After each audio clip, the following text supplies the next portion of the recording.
All right, thank you, Senator Irwin. I'll go first.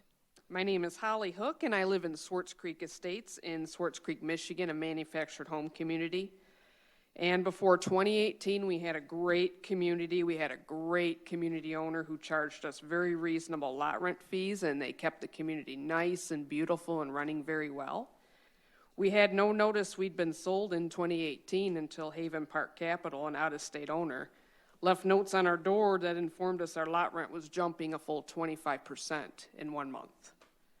And on top of this, we were given no way to contact the new owner. Over the next year, Haven Park kept increasing the rent, and they added charges that used to be included in the rent on top of the rent.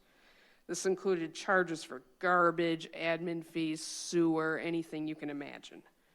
The increased rent and fees in my community have gone up over 100% since 2018. Increases every year are at least 10%, and this continued right through the pandemic. And each time we get a letter saying this is due to a vague cost of doing business.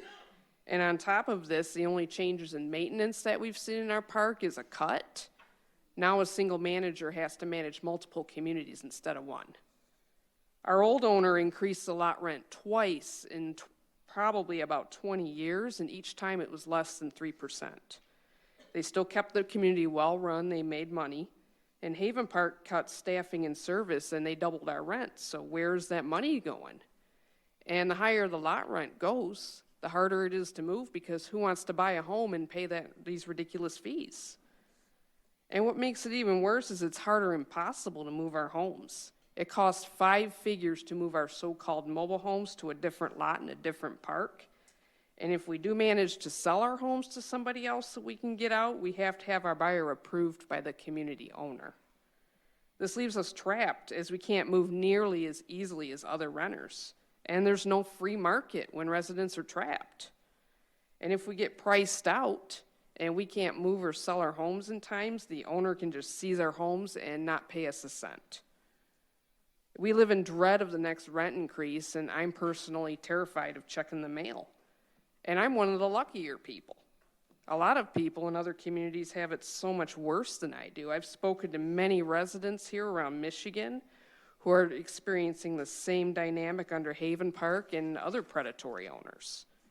These people are seniors who are on Social Security, they're disabled folks, they're veterans, they're young parents who are struggling to support their families. They can't keep up with these extreme rent increases.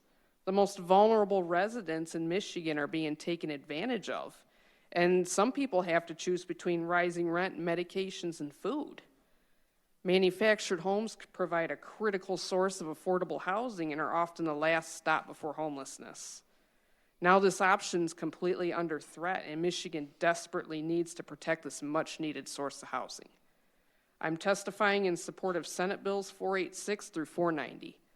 These bills would provide some much-needed basic protections for manufactured housing residents and help keep countless seniors, veterans, hardworking families, and disabled people in the homes that they often own.